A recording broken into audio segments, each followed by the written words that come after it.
Ini adalah sebuah dinding yang tak terlihat. Orang tidak bisa keluar dan tidak bisa masuk. Sebuah truk menabraknya, seperti sebuah pembatas. Kepala truk masuk ke bagian belakang. Pesawat yang terbang di ketinggian juga tidak bisa terbang keluar. Sekali terbentur menjadi kepingan. Ini bukanlah hal yang paling hebat. Dinding tembus pandang ini memiliki kemampuan yang besar. Barang yang beraluminium akan langsung terhisap. Tidak peduli di badan ada barang sekecil apapun, atau lonceng yang di dalam gedung. Kekuatan hisap yang besar ini bahkan bisa menerbangkan Da Zuang yang 200 kg. Sol yang anti licin pun juga tidak ada gunanya. Tetap saja dihisap. Kunci di tangan Xiao Mei pun juga besi. Tiba-tiba, sebuah tong terhisap ke dinding, membuat kedua orang terkejut. Di saat kedua orang merasa beruntung, sebuah mobil mulai bergerak. Di saat mobil akan menabrak, Xiao Mei buru-buru membuka borgol Da Zuang. Da Zuang menghindar dari bahaya.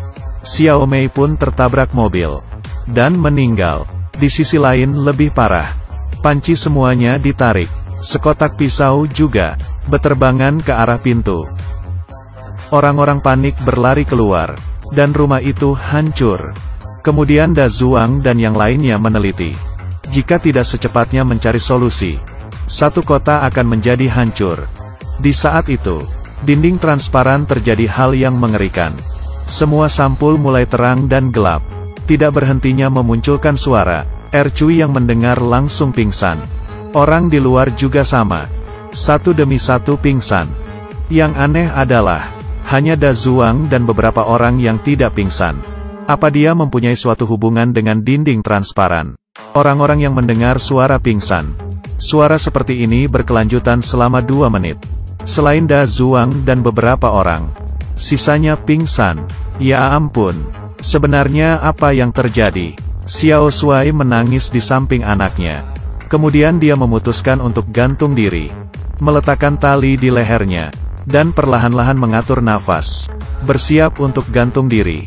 Tiba-tiba, Da Zuang menghampirinya. Xiao Shuai menggunakan kakinya menendang papan, dan langsung jatuh ke bawah. Untungnya wanita ini memutuskan tali dan menolongnya. Kemudian hal yang aneh terjadi. Medan magnet dinding transparan perlahan-lahan menghilang. Orang yang pingsan pun mulai siuman. Meski semua orang siuman, tapi kemudian bencana kedua datang. Tanaman yang ditanam penduduk. Muncul sesuatu yang lucu. Mereka bisa makan makanan yang 200 kali lebih berat dari diri mereka sendiri. Ini membuat mereka meneliti mereka dengan cara membakarnya, tapi sepertinya membahayakan.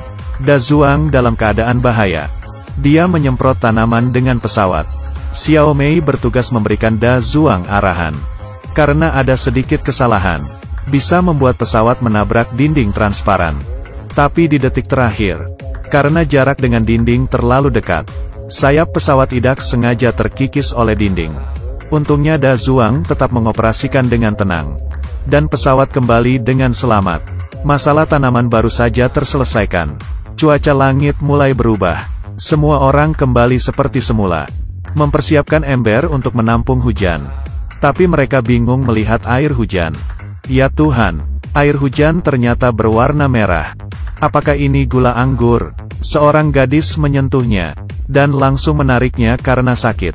Ini adalah bencana ketiga. Setelah Xiao Mei meneliti, hal ini disebabkan oleh alga. Kemudian Da Zuang dengannya menyetir mobil ke sumber air. Lalu menyiram obat ke air tersebut. Menyiram selama sejam. Air hujan yang berwarna merah perlahan kembali normal. Dengan cepat masuk ke bencana keempat. Dinding transparan mengubah musim di dalamnya. Semuanya mulai menjadi es. Beberapa anak muda yang penasaran berjalan ke sana. Dan salah satu pria menyentuhkan tangannya ke dinding. Dan area yang dia sentuh memancarkan cahaya biru. Dia bisa merasakan dinding itu sedang bergerak ke bawah. Tapi di saat dia ingin menarik kembali tangannya, baru sadar tangannya terlengket. Melihat tangannya ikut terus bergerak ke bawah. Yang lainnya sekuat tenaga menariknya. Dan akhirnya tangannya terlepas. Ya ampun, kalau terlambat selangkah saja, tangan kanannya yang berharga mungkin saja sudah tidak ada. Tidak lama kemudian, setelah dinding memunculkan suara lagi, akhirnya berhenti bergerak. Beberapa orang meletakkan tangannya di dinding, merasakan fenomena aneh. Tiba-tiba, kemudian dinding mulai menyusut dengan cepat, dan tanah terbelah. Kemudian mereka di dalam hutan, menemukan lubang sedalam 50 meter. Beberapa orang mengikat tali, dan sampai di dasar lubang. Ini adalah lubang yang terbentuk alami. Tapi karena getaran yang tidak berhenti, mereka lebih baik kembali ke atas. Melihat sekitar lingkungan semakin parah, dan tidak berhentinya menyusut, lubang di depan mata adalah satu-satunya kesempatan mereka keluar. Jadi Da Zuang memanggil seluruh penduduk untuk membagi kelompok, dan bersiap-siap untuk turun ke bawah mencari jalan keluar bersama-sama. Karena tinggal di sini, pasti akan mati. Semua orang demi bertahan hidup, tanpa ragu masuk ke dalam lubang yang dalam. Mereka berjalan dengan rapi, hati-hati melangkah melalui celah-celah. Tak lama berjalan, di dalam dinding dipenuhi kupu-kupu. Seperti di dalam mimpi, semua orang yang melihat pun terbengong.